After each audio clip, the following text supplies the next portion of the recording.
naalala ko, sabi ko, gusto ko maging ganyan. Gusto ko maging artista. Gusto ko magtrabaho sa ABS-CBN. Basta yun yung naging parang pangarap ko sa buhay. Sabi ko, ay, gusto ko maging artista. Nag-iinarte ako dun sa mirror, kung saan-saan. Tapos, umiiyak ako, tinatry ko, yung mga ganon. Alam ko maraming din ganon. Hindi ako nag-iisa, di ba? Huwag na kayong mag-umarte dyan. Anyways, pagdating ko dito sa Pilipinas, sabi ko, gusto ko sumubok. Kasi dito yung, di ba? Dito yung napapanood ko eh. Nag-audition kami sa Star Magic. Alam ko naman na hindi ako maganda. Pero, I mean, nag-audition ako doon. Nag-try ako doon. Tapos, boom, reject. Hindi naman ako ni-reject na on the spot na, ay, pero walang callback. Alam mo yung ganun. So, parang sabi ko, baka sakaling next time. Actually, yung Star Magic, management ko sila ngayon. Kasi co-manage ako ng PPL and co-manage ako sa Star Magic. So, di ba? Alam mo yun, yung may timing talaga siya eh. Hindi siya all the time makukuha mo. I mean, may mga panahon yan eh. Mali mo dumating ang moment mo, di ba? Nag-try naman ako sa commercial kasi sabi ni Mama, baka pang commercial ka.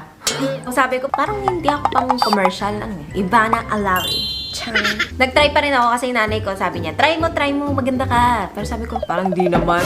Tinitingnan ko sarili ko, parang, wala akong bilib sa sarili ko, in short, dati. So, nanay ko na may bilib sa akin. So, dinadala niya ako, sinasamahan niya ako. Nagmagastos siya sa pamasahin namin, tapos magpupuyat. Ganun level. So, nag-audition ako sa mga commercials. Ayun. Rejected pa rin ang lola niya, di ba? So much rejection in life. Sa dami-dami kong biniti-R, wala akong nakuha. Di ba? So, alam kong maraming sumusubok, maraming nagtatry. Mga ano yan, mga construction worker. Hindi ko jowa yung mga yan. Okay, guys? Maraming beses ako nag-audition kung saan-saan. Lahat yun, hindi para sa akin. Natanggap ko na yun. Sabi ko, okay, sige, baka hindi ko pa time. Simula nun, lahat ng in-audition niya, lahat nakukuha niya. Yung mga commercial, yung mga ganon, kasi gusto nila yung mukha niya, kasi damuhang anghel. Sabi ko, sa mukha pala itong demonyo. Ganon. Okay. Pero I mean, hindi ako nainggit kay Mona nung time na yun. Sabi ko, proud pa nga ako sa kanya, inaayusan ko siya. Sabi ko, baka para sa kanya, baka hindi talaga siya para sa akin. Pero, matigas pa rin ang ulo ko. Sabi ko, sige nga, try pa rin natin kasi malay mo, makachamba. Pumasok ako sa pagiging extra. So, totoo lang, nag-start talaga ako from the bottom, diba? Hindi ako nagyayabang na parang, ang lakas ko, gano'n. Hindi. Galing talaga ako sa baba. So, nag-try ako sa pagiging extra. Tapos, dumadaan ako sa likod, sa mga background, yung gano'n. Rumarampa ako doon. Feel ko pa yun eh. Sabi ko, shit, mapapanood mo yung likod ko.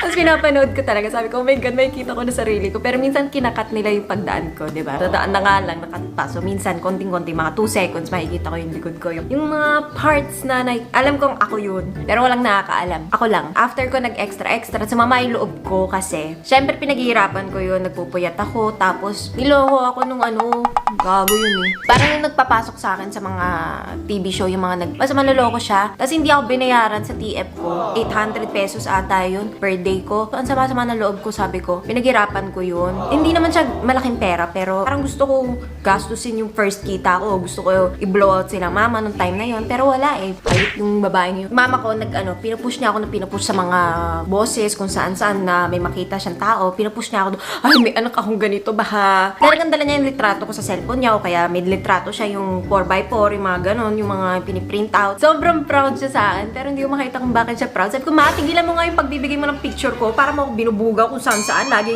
yung anak ko, baka interesado kayo, baka may kailangan kayo ng ganito. Sabi ko, tigilan mo, nakakahiya eh. Parang sobrang trying hard natin na benta yung mukha ako. Tapos yung next na ginawa ko is, nag-audition ako sa pangarap kong show, ang PBB. Ang nangyari is, pumila kami sa Marikina, kasi doon yung audition niya. Pumila kami ng 4 a.m. para mapunta ako sa unahan. Kasi nga, ang dami, ilang libo, parang 9,000 ata ang pumila that day. Tapos, kasama ko si Mama. Ang sipag, diba? Sinamahan niya ako. Tapos, natulog kami sa kali. Kasi parang 4 a.m. Tapos, natapos ako ng mga ganun oras. 4 a.m. din the next day. So, parang 24 hours kaming nandun. And then, nakuha ako dun sa Marikinas. After nun, may callback. Ang saya-saya ko nun. Kasi parang sabi ko, shit, out of 9,000, ilang daan kaming, siguro 100 kaming natira. So, ang saya, ang sarap sa pakiramdam ng time na yun. So, nagkaroon kami ng callback, tapos parang lahat kami pinagsama-sama doon, and then, na-reject na ako sa second round. Boom! You are out!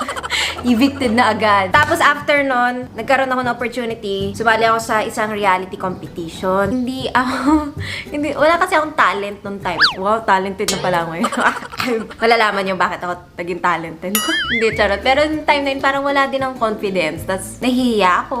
Hindi talaga eh. Parang, in short, pangalawa ako sa natanggal dun sa competition na yun. So, naging top 18 ako, di ba? So, nagkaroon akong contract dun sa network na yun. 1-year contract sila. Tapos, parang wala nangyari sa akin. Nire-renew nila ako. Sabi ko, tama na. Tama na. Parang, ayoko na. Alam ko nang gagawin ko sa buhay. Nag-set ako ng bagong, parang bagong goals ko in life. Tapos, naalala ko, busit na busit sa akin si mama. Kasi parang sabi niya, bakit ka nawawala ng pag-asa? Kasi, malay mo, para sa'yo talaga to. Sabi ko, ma, tama na. Tama na. Sabi ko, it's enough.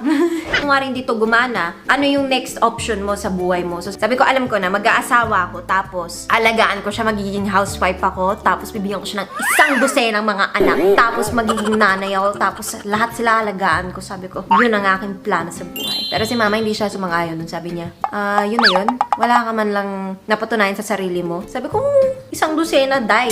Hindi pa ba pagpapatunay yun, di ba? Ang dami kong anak. Yun na lang yun eh. Gagawa na lang marami anak. Tapos, yung asawa ko, di ba? Tapos sabi sa akin ni mama nung time na yun, naalala ko, sabi niya, paano kung niloko ka? Sabi ko, shit, nga, no? Paano kung niloko ako nung gagong yun? Di nga ako. Tapos sabi ko, sige, magne-negosyo na lang ako. So, nung time na yun, gusto ko magtayo ng clothing line. So, nag-aral ako, back to school ako eh. Nagtapos na ako ng culinary arts. Kaya ako nagtapos ng culinary arts dahil gusto ko pagluto yung asawa ko. Pero wala pa rin siya. Hanggang ngayon. So, buti na lang, hindi tayo nag-antay. So, nag-aral ako ng fashion marketing sa Endoran. Kasi, magtatayo dapat akong clothing line. So, gusto ko malaman kung paano ko i-market yung clothing natin, yung mga damit, yung mga ganon. Kasi, mahilig akong magdamit. Kahit hindi niyo nakikita na mahilig akong magdamit dahil lagi ako naka two-piece. Pero, mahilig talaga ako sa damit. Okay. So, yun yung pangarap ko. Magtayo ng clothing line. So, nakaisip na ako ng, ito si mama. Akala ko, all this time, tumigil na siya. Tapos, natanggap na din niya. Kasi ako natanggap ko na eh. Hindi pong pa rin natatanggap pala mama. Mas malala tong ginawa niya ngayon. Hindi lang niya pinapakita sa mga nakakatrabaho niya na, o baka kailangan niyo yung anak ko, yung gano'n. Ay putya, iba na. Nagme-message na siya sa Facebook. Nagme-message na sa mga manager.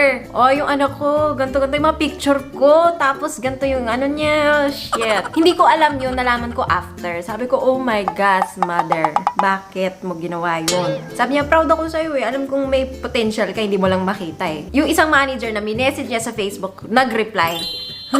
Sabi niya, sige, dalhin mo sa akin. Isa to sa mga pinaka magaling na manager, si Sir Perry Lansingan. Kilala ko siya. Matagal ko na siyang kilala, syempre. Kasi mga hinahawakan niya sila Ding Dong Dantes. Mga big stars. Magaling talaga siya eh. Sabi niya, huy, si Perry gusto ka niya ma-meet. Siguro ano to, 2 years ago or something, or 3 years. Sabi ko, bakit niya ako gusto i-meet? Pinadala ko Facebook mo eh. Yung picture mo sa Facebook niya, nag-reply sa akin. Ganun siya. Sabi ko, shit, bakit mo si Nena? Kahiya. Sabi niya, ano ka ba? Gusto ko nga niya i-meet eh. 5 manager nga yung message ko. May nag-reply nga na isa. Ganun pa siya. Proud na proud siya, di ba? Sabi ko, ayoko ma. Kasi kung papasok ako ulit, ayoko na maging pa-sweet. Ay, gusto ko na yung pa-sexy. Gusto ko maging hubadera. Sabi niya, ha? Hubadera? Bala ka sa buhay mo. Basta dadalhin kita doon. Tapos kayo na lang mag-usap. Alam mo yun, yung sobrang hindi niya ako ginudge nung time na yun. Ganun pa ako doon, di ba? Naalala ko pumunta ako sa opisina ni Sir Perry. Akala ko gusto niya yung mga pa-sweet, yung mga pwede niyang gawa ng love team, yung mga mabait. Kasi hindi talaga eh. Sabi ko, ayoko na ipilit yung sarili ko dun kasi hindi ako para dun eh. Alam ko yung sarili ko, alam kong gusto ko yung nag-topis, gusto ko yung, basta alam niyo na yung ugali ko.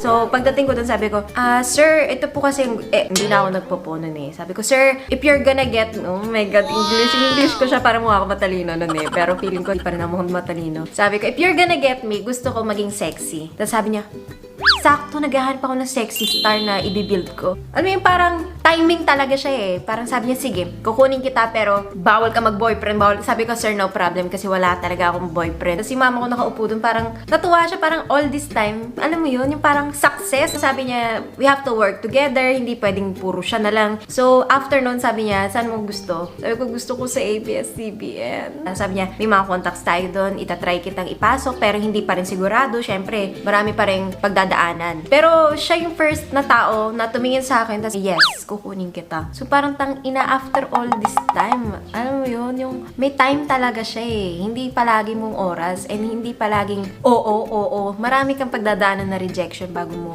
ma-meet ang pangarap mo. Nung time na yun, nagkaroon ako ng show na sa ABS-CBN, My Dream.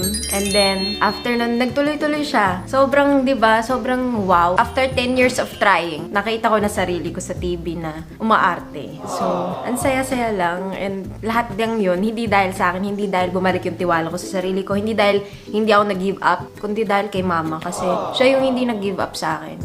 Alam mo yun. Thanks, ma. Tawagan ka natin. Tapos mamaya, meron tayong contract signing sa ABS-CBN. Network contract. So, yung dream ko talaga ever since na maging ABS-CBN artist, nangyari na. And I'm happy.